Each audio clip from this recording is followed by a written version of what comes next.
मैं doctor R के पुरोहित, आपका स्वागत है। आज राजनीतिक आधुनिकीकरण पर चर्चा करें। राजनीतिक आधुनिकीकरण, जैसा कि शब्द से स्पष्ट है, आधुनिकता आनी चाहिए हमारे व्यवहार में, हमारे कार्यों में, हमारे जीवन के चारों ओर सभी तरफ आधुनिकीकरण का एक घेरा होता है और हम आधुनिकीकरण की ओर लगातार आगे बढ़ते जाते हैं। सामान्यतया लोगों के बीच आपस में चर्चा होती है। हम कहते हैं कि बहुत पुराना और दकियानूसी विचारधारा वाला है, मॉडर्न बोलो। तो ये आधुनिकीकरण है। आधुनिकीकरण होना चाहिए क्योंकि परंपराएं लोगों को बांधने का काम करती हैं। कई बार ऐसा होता है कि परंपराएं व्यक्ति को आगे बढ़ने से रोकती हैं, जबकि दुनिया लगातार और आगे की ओर बढ़ती जा रही है। तो हमें नई नई चीजों को स्वीकार करना चाहिए, अपने परंपराओं में तदनुसार परिवर्तन भी करना चाहिए। तब ही हम दुनिया के अन्य देशों के साथ उनके समकक्ष स्थापित हो सकेंगे। तो परंपराओं पर आधारित होते हुए भी आधुनिकीकरण की प्रवृत्ति को स्वीकार किया जा सकता है, उसको प्राप्त किया जा सकता है। यहां पर एक महत्वपूर्ण बात है कि आधुनिकीकरण और पाश्चात्यीकरण दोनों अलग अलग चीजें हैं। पाश्चात्यीकरण का मतलब होता है पश्चिमी देशों का अंधानुकरण। आधुनिकीकरण और पाश्चात्यीकरण अलग अलग चीजें हैं। आधुनिकीकरण मतलब एक ऐसे लक्ष्य की ओर आगे बढ़ना जो आपके कार्यों को, आपकी संस्थाओं को, आपके देश को आगे ऊंचाइयों की ओर ले जाए। पाश्चात्यीकरण का मतलब होता है पश्चिमी देशों में जो घटनाएं होती हैं, जो बातें होती हैं, जैसा लोगों का व्यवहार है समाज में, राज्य में या विशेष करके समाज में, उसका अनुकरण करना, फैशन का अनुकरण करना। जैसे हमारे देश में कई प्रकार की ऐसी चीजें आपको देखने को मिल जाएंगी जिसे पश्चिमी देशों में आम रूप में स्वीकार किया जाता है, लेकिन भारत में भी धीरे धीरे करके ये सब चीजें आ रही हैं। तो ये पश्चिमी देशों का अंधानुकरण है। अंधानुकरण करना बिल्कुल गलत चीज है, क्योंकि हर देश की अपनी परिस्थितियां होती हैं और उन परिस्थितियों के अनुरूप हमको जीवन यापन करना है। जैसे पश्चिमी देशों में विवाह बाद में होता है, युवक युवती एक साथ रहना शुरू कर देते हैं।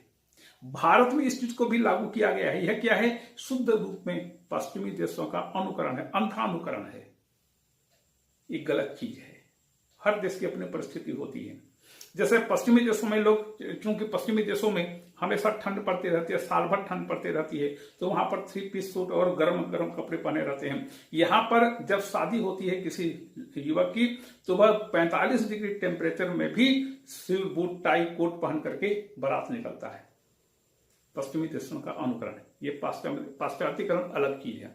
पश्चिमीकरण में बिना विवेक का प्रयोग किए हुए व्यक्ति उसका अनुसरण करता है।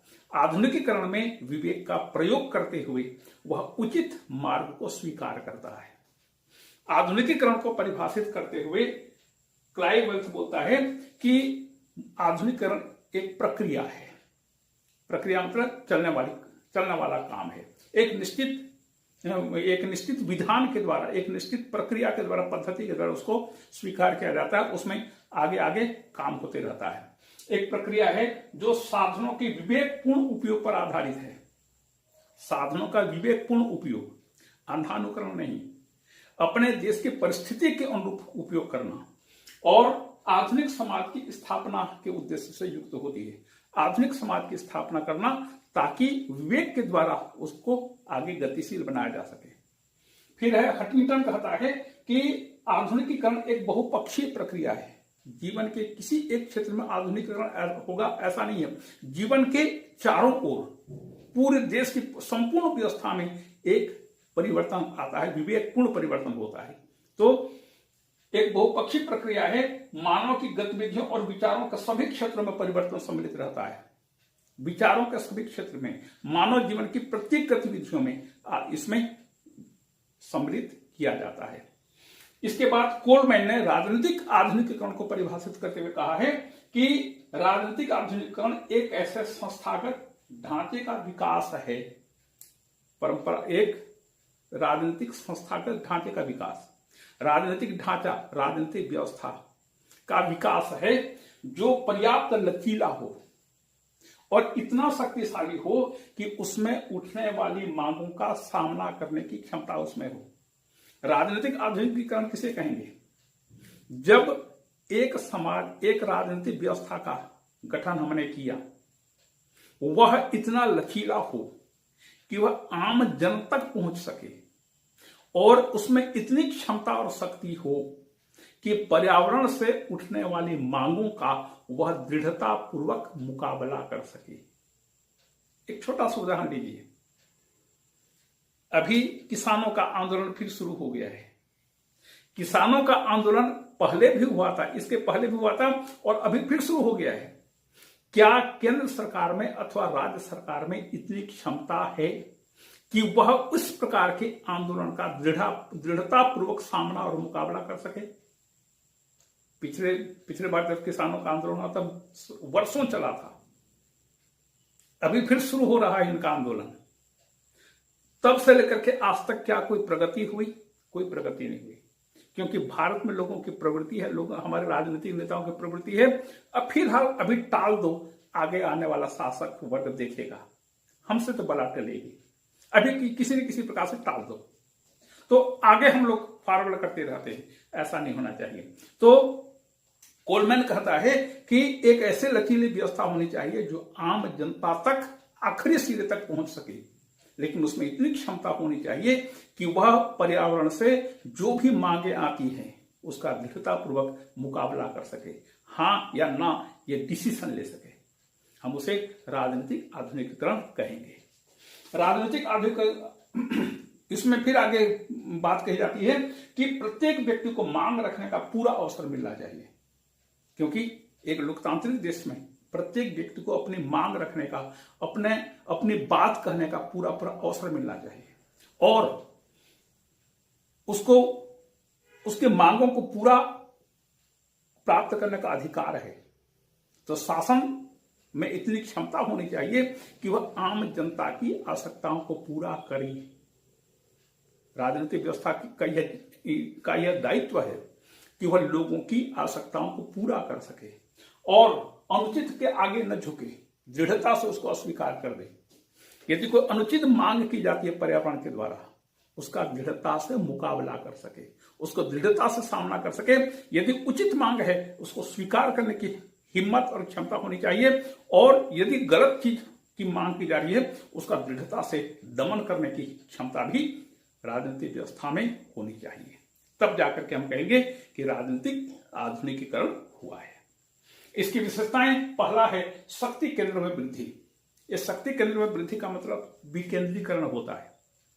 पूरी शक्तियां एक स्थान पर यदि केंद्रित हों तो तानाशाही की प्रवृत्ति आएगी, विभिन्न क्षेत्रों का विकास अवरुद्ध होगा, अनेक क्षेत्र ओझल हो जाएंगे। इसलिए शक्ति केंद्रों में वृद्धि होनी चाहिए। जैसे भारत में त्रिस्तरीय व्यवस्था है, केंद्र में केंद्र सरकार है, प्रांतों में राज्य सरकारें हैं और ग्रामीण तथा नगरीय क्षेत्रों में स्थानीय स्वशासन की संस्थाएं हैं। ये शक्ति केंद्रों की मात्रा है। शक्ति केंद्रों का इस प्रकार से हमने विकेंद्रीकरण किया है। तो शक्ति केंद्रों का में वृद्धि होनी चाहिए और संस्थाओं को विभिन्नीकरण और विशेषीकरण के द्वारा गठित किया जाना चाहिए। संस्थाएं जितनी अधिक स्थापित की जाएं उतना बढ़िया है और इनका गठन विशेषीकरण के आधार पर होना चाहिए। यदि एक संगठन को केवल एक काम दिया जाए तो उसमें विशेषज्ञता आएगी, कार्यकुशलता बढ़ेगी, काम अच्छी तरह से होगा, आम जनता संतुष्ट होगी, लक्ष्य अच्छी तरह से प्राप्त किया जा सकेगा।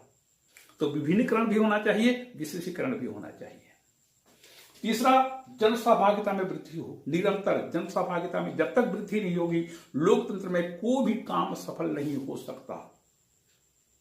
फिर चौथा है केंद्र का परिधि तक पहुंच। केंद्र का परिधि, देखिए केंद्र और परिधि एक वृत्त है, वृत्त के बीच में केंद्र होगा और उसके जो चारों सीमाएं हैं वो परिधि कहलाएंगी। इसी प्रकार से जो भी सरकार होगा, जो भी सरकार बनेगी, उस सरकार की पहुंच अंतिम छोर तक होना चाहिए। जब अंतिम छोर तक होगा, जिसे अंत्योदय आजकल कहा जा रहा है, यदि अंतिम छोर तक होगा, गली कूचे तक होगा, सुदूर क्षेत्र में रहने वाले आम जनता तक यदि शासन प्रशासन की पहुंच है, तब जाकर के वह काम सार्थक होगा, तभी राजनीतिक व्यवस्था का औचित्य पूरा होगा।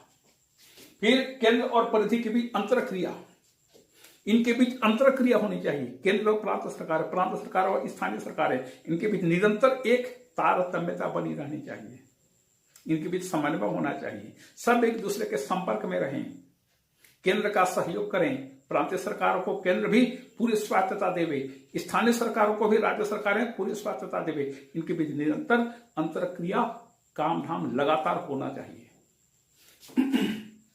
और सत्ता के परंपरागत स्रोतों का क्षीण होना।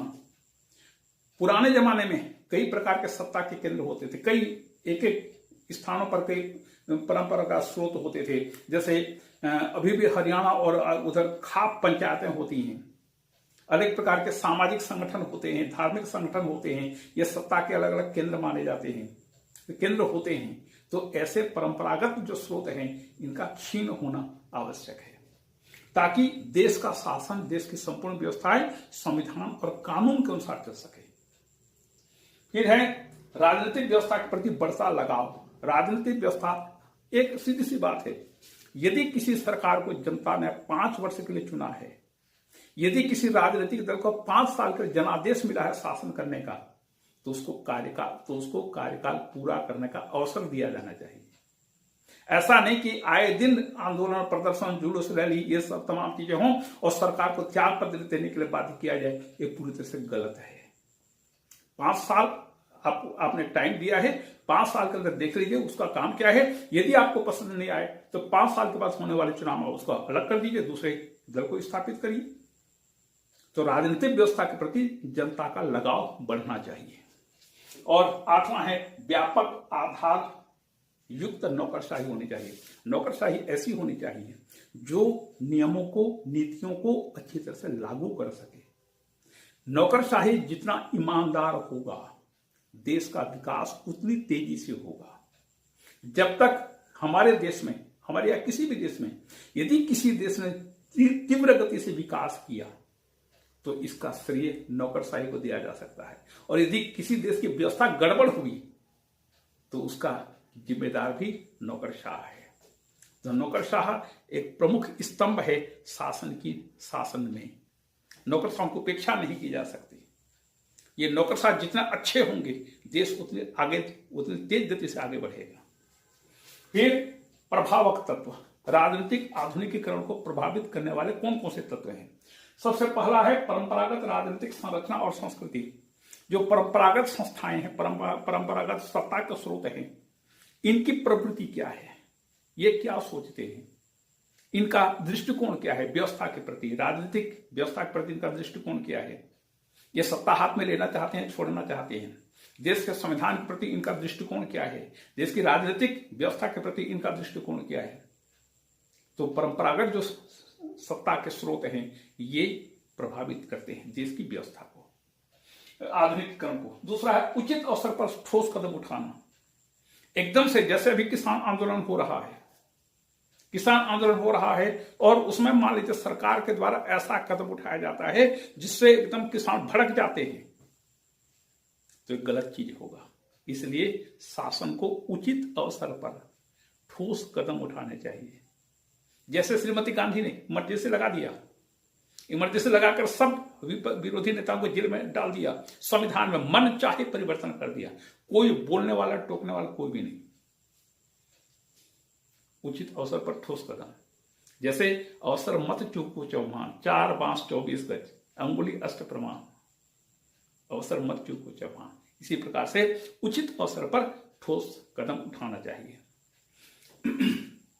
तीसरा है राजनीतिक नेतृत्व की प्रकृति। राजनीतिक नेता किस प्रकार की प्रकृति का है, वह देश को आगे बढ़ाने के लिए, आगे ले जाने के लिए क्या कर रहा है। जैसे पंडित नेहरू ने पंचवर्षीय योजनाओं को बढ़िया शुरू किया, लेकिन पंचवर्षीय योजनाएं 10 वर्षीय 15 वर्षीय योजनाएं बनते गई। तो राजनीतिक नेता का जो मुखिया व्यक्ति होता है, किसी भी समय में, किसी भी देश में, किसी भी स्तर पर, चाहे केंद्र हो, चाहे प्रांतीय स्तर हो, चाहे ग्रामीण स्तर हो, किसी भी स्तर पर जो नेता होता है, जो मुखिया होता है, उसकी प्रकृति, उसकी प्रवृत्ति किस प्रकार की है? वो अपनी झोली भरना चाहता है या आम जनता के कल्याण के मार्ग में प्रवृत्त है? तो राजनीतिक नेता जैसा होगा, जैसे कहा गया है, मुखिया मुख सो चाहिए, मुखिया को मुख के समान होना चाहिए। तो राजनीतिक नेतृत्व की प्रकृति महत्वपूर्ण प्रभावित करने वाला तत्व है। और चौथा है राजनीतिक व्यवस्था की प्रकृति। यदि राजनीतिक व्यवस्था लोकतांत्रिक है तो उसमें आसानी से काम होगा, जन सहयोग से काम होगा, जन सहमति से काम होगा, जनता को समझाया जा सकेगा, जनता को उसके लिए तैयार किया जा सकेगा। लेकिन मान लीजिए तानाशाही प्रवृत्ति वाली व्यवस्था है, जैसे साम्यवाद है, वहां पर जोर जबरदस्ती काम होता है, ऐसा करो नहीं तो मारो, नहीं तो मारे जाओगे। यदि तानाशाही व्यवस्था वाली देश है, नाजीवाद, फांसीवाद है, तो उसकी आधुनिकीकरण की प्रवृत्ति, उसका जो काम है वो दूसरे ढंग से होगा। तो ये सब चीजें राजनीतिक व्यवस्था को, राजनीतिक आधुनिकीकरण को प्रभावित करते हैं।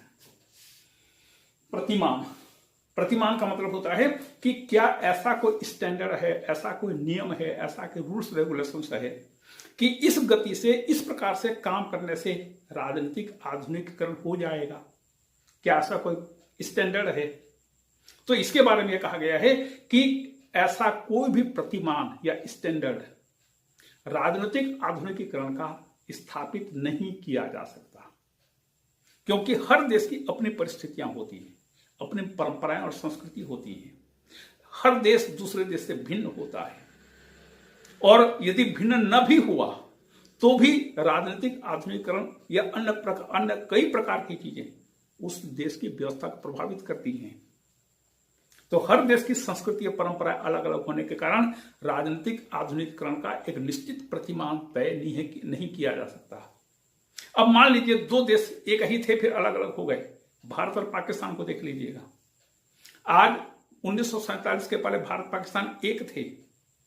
आज पाकिस्तान की स्थिति क्या है और भारत कहां पर है, देख लीजिए। दोनों की परंपराएं, संस्कृति, रहन सहन सब लगभग एक समान है, लेकिन पाकिस्तान और भारत की स्थिति देख लीजिएगा। तो हर देश की अपनी परिस्थितियां और संस्कृति होती है, और उन परिस्थितियों और पर्यावरण के अनुरूप राजनीतिक आधुनिकीकरण को स्वीकार किया जाता है और राजनीतिक आधुनिकीकरण के मार्ग में आगे बढ़ा जाता है, या वहीं पर थम गए तो गए, और आगे बढ़ गए तो बढ़ गए। और इस प्रकार से प्रत्येक राष्ट्र की अपनी पद्धतियां होती हैं। जो पद्धतियां जनता के द्वारा स्वीकृत की जाती हैं, वही पद्धति राजनीतिक आधुनिकीकरण के मार्ग में सहायक होती है या बाधक होती है। अब आगे अभिकरण। राजनीतिक आधुनिकीकरण को कौन कौन से ऐसे संस्थाएं, ऐसे एजेंसी से जो आगे बढ़ाने का काम करती है। पहला है अभिजन और बुद्धिजीवी वर्ग। देश का अभिजन वर्ग कैसा है, एलाइट क्लास, उनकी प्रवृत्ति क्या है, प्रकृति क्या है, उनके विचार किस प्रकार के हैं। समाज में रहने वाले बुद्धिजीवी वर्ग क्या सोचते हैं किसी परिवर्तन के बारे में, किसी चीज को स्वीकार करने के लिए बुद्धिजीवी वर्ग क्या सोचते हैं। ये एजेंट हैं, ये एजेंसी राजनीतिक आधुनिकीकरण को प्रभावित करते हैं। जैसे वर्तमान समय में कांग्रेस के द्वारा बार बार कहा गया है जातिगत जनगणना की जाए। जाति जनगणना से क्या होगा, कांग्रेस का यह सोचना है कि जिसकी जितनी आबादी उतना प्रतिनिधित्व, हर चीज में प्रतिनिधित्व। देश कैसे चलेगा, जनसंख्या के आधार पर कब तक चलाएंगे। तो कहीं इससे देश का विभाजन तो और नहीं हो जाएगा, इसलिए केंद्र सरकार इसको स्वीकार नहीं करती है। तो देश का बुद्धिजीवी वर्ग, अभिजन वर्ग किस प्रकार की प्रवृत्ति का है, इसका समर्थन करता है, आधुनिकीकरण का समर्थन करने का पक्षधर है, या देश की अखंडता को समाप्त करने का पक्षधर है। दूसरा है विचारधारा। किस प्रकार की विचारधारा को आप स्वीकार करते हैं। जैसे विचारधारा होगी, जैसे पंडित नेहरू के समय में या लंबे समय तक या 1990-91 तक भारत में समाजवाद की विचारधारा को स्वीकार किया गया था। अब समाजवाद अभी भी है, लेकिन उसका अर्थ बदल गया है। पहले समाजवाद का मतलब ये होता था कि विभिन्न संस्थाओं का लगातार राष्ट्रीयकरण करते जाइए। अब क्या हो गया है कि अंतिम व्यक्ति तक हमारी पहुंच होनी चाहिए। अंतिम व्यक्ति का कल्याण भी आजकल मुख्य हो गया है। तो विचारधारा किस प्रकार की है, तानाशाही या साम्यवादी विचारधारा है तो वहां पर दूसरे ढंग से होगा। लोकतांत्रिक देश है, वहां पर एक निश्चित विचारधारा को आगे बढ़ाने का काम करते हैं, उसका अलग चीज होगा। फिर तीसरा है सरकार। सरकार किस प्रकार की है? सरकार के पास बाध्यकारी शक्ति होती है। पूरे देश में सरकार एकमात्र ऐसी संस्था होती है जिसके पास कानून को लागू करने की बाध्यकारी शक्ति होती है, और यदि कोई व्यक्ति कानून का उल्लंघन करता है तो सरकार उसको दंडित कर सकती है, उसको कानून का पालन कराने की बाध्यकारी शक्ति होती है, वह सजा निर्धारित कर सकती है, सजा दे सकती है। तो सरकार के पास क्योंकि बाध्यकारी शक्ति होती है, इसलिए सरकार में इतनी क्षमता और इच्छा होनी चाहिए कि वह कुछ काम करे। यदि काम करने की इच्छा नहीं है तो आप कुछ भी कर लीजिए, आप लक्ष्य प्राप्त नहीं कर सकते। जैसे 1991 में पीवी नरसिम्हा सरकार के द्वारा खुली अर्थव्यवस्था को स्वीकार किया गया। देश के अधिकांश लोगों ने इसका विरोध किया, लेकिन आज देख लीजिएगा कि उस खुली अर्थव्यवस्था को स्वीकार, नई आर्थिक नीति को स्वीकार करने का परिणाम हम आज देख रहे हैं। कितना लाभ हो रहा है, लोगों, राष्ट्र का विकास दर, जीडीपी लगातार बढ़ते जा रहा है, लोगों की सक्रियता बढ़ती जा रही है। जैसी सरकार होगी, सरकार का मुखिया, सरकार का नेता जैसा होगा, देश उतना आगे बढ़ेगा। राजनीतिक दल, उनकी प्रवृत्ति क्या है? क्या राजनीतिक दल एक दूसरे की टांग खींचने का काम करते हैं? क्या वे विरोध के लिए विरोध करते हैं, आलोचना नहीं करते? केवल विरोध और पेपर में सामने प्रकाशित होने के लिए तमाम प्रकार से काम करते रहते, स्टेटमेंट देते रहते हैं। राजनीतिक दल की प्रवृत्ति क्या है? फिर शिक्षण संस्थाएं। शिक्षण संस्थाएं लोगों का माइंड सेट तैयार करती हैं। आज हमारा जो भी मन मस्तिष्क है, हम जो भी सोचते विचार करते हैं, इन सब के पीछे हमारे देश की शिक्षण संस्था है। हमने किस प्रकार के शिक्षण संस्था में शिक्षा प्राप्त किया? क्या हमारे देश की शिक्षण संस्था व्यक्ति में नैतिकता का पाठ देती हैं? क्या राष्ट्रवाद की शिक्षा हमको मिलती है वहां पर से? क्या हमें भारतीय प्राचीन संस्कृति के गौरव की याद दिलाती हैं? क्या प्राचीन भारत के या भारत के भारतीयों के इतिहास के बारे में हमको ज्ञान दिलाती हैं? कुछ नहीं, क्योंकि पश्चिमी देशों ने हमको जहां पर छोड़ दिया था, आज भी हम उसी रास्ते पर आगे बढ़ते जा रहे हैं।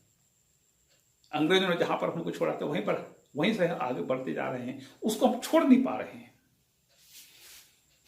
और संचार माध्यमों की प्रकृति क्या है? क्या संचार माध्यम केवल सरकार का गुणगान करते हैं या वे वास्तविक स्वतंत्रता का उपभोग करते हैं? क्या संचार माध्यम केवल व्यक्ति पूजा पर निर्भर करते हैं, सरकार के पक्ष में हमेशा बोलते रहते हैं या सरकार के विरोध करते रहते हैं? ऐसा नहीं होना चाहिए। गलत काम सरकार के द्वारा हो रहा है, उसका विरोध होना चाहिए। सही काम हो रहा है, उसकी तारीफ करनी चाहिए। तो ये 6 राजनीतिक आधुनिकीकरण के अभिकरण माने जाते हैं। ये 6 चीजें जिस प्रकार से होंगी, राजनीतिक आधुनिकीकरण को उसी तरीके से प्राप्त किया जा सकता है, उसी प्रकार से प्राप्त होगा। और फिर लक्षण, राजनीतिक आधुनिकीकरण के लक्षण क्या हैं? कि यदि कोई देश राजनीतिक आधुनिकीकरण की स्थिति को प्राप्त कर चुका है तो उसका लक्षण क्या होगा, वो कैसे दिखेगा, वहां पर होता क्या है? सबसे पहले सत्ता की विवेकपूर्णता, मतलब सत्ताधीश और सत्ता हमेशा विवेकपूर्ण निर्णय लेता है। विवेक मतलब समझ बूझ, उसको समझ बूझ करने की शक्ति जो होती है उसको विवेक कहते हैं। अच्छा बुरा जानने की जो क्षमता होती है उसको विवेक कहते हैं। तो सत्ता की विवेकपूर्णता, सत्ता सबको संचालित नहीं कर सकते, तो सत्ता का विवेकपूर्ण उपयोग होना चाहिए। दूसरा है विभेदीकृत राजनीतिक संरचनाएं। अभी विभिन्नीकरण और विशेषीकरण की चर्चा हुई थी संस्थाओं का। जैसे आप भारत में विदेश मंत्रालय को देख लीजिएगा, विदेश मंत्रालय में अलग अलग प्रकोष्ठ हैं।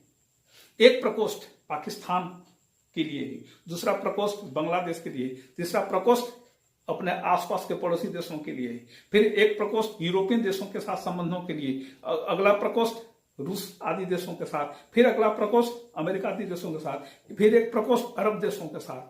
हर पूरे दुनिया को अलग अलग जोन में बांट दिया गया है और उसके आधार पर एक एक प्रकोष्ठ वहां पर घटने वाली प्रत्येक घटनाओं पर ध्यान देते हैं। उनका कान उधर लगा रहता है कि उस देश में कौन सी घटना हो रही है, और ऐसी घटना यदि हो रही है तो उस पर भारत को कौन सी नीति का निर्माण करना चाहिए, किस प्रकार से उसके बारे में अपनी प्रतिक्रिया व्यक्त करनी चाहिए। तो ये विभिन्नीकरण और विशेषीकरण हो जाता है। इसी प्रकार से भारत में जैसे गृह विभाग है, शांति व्यवस्था राज्यों का काम है, लेकिन पूरे देश की एकता और अखंडता को बनाए रखने के लिए अलग अलग सेल्स हैं, अलग अलग प्रकोष्ठ बनाए जाते हैं। तो ये विभिन्नीकरण होना चाहिए और विशेषीकरण होना चाहिए। फिर राजनीतिक सहभागिता, इसमें निरंतर वृद्धि होनी चाहिए। पिछले दिनों जब चर्चा हुई थी तो हमने कहा था कि मतदान का प्रतिशत निरंतर बढ़ना चाहिए। जनता जितनी अधिक राजनीतिक गतिविधियों में भाग लेगी, देश की राजनीतिक व्यवस्था उतनी अच्छी तरह से आगे की ओर बढ़ेगी। तो जन सहभागिता का होना आवश्यक है, राजनीतिक व्यवस्था के प्रति लगाव का होना आवश्यक है। और चौथा है विकेंद्रीकरण। विकेंद्रीकरण, शक्तियां बटी होनी चाहिए। जहां कहीं भी सत्ता का केंद्रीकरण हुआ, वहां पर एक और तानाशाही आएगी तो दूसरी ओर अनेक प्रकार की बुराइयां भी अपने आप पनपेंगी। तो सत्ता का विकेंद्रीकरण होना चाहिए। तो ये सब चीजें जहां पर होंगी, राजनीतिक आधुनिकीकरण की स्थिति को प्राप्त किया जा सकता है।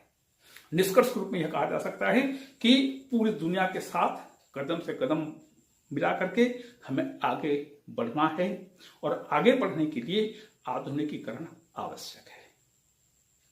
इसी के साथ ये आधुनिकीकरण का अध्याय समाप्त हुआ। आपको धन्यवाद।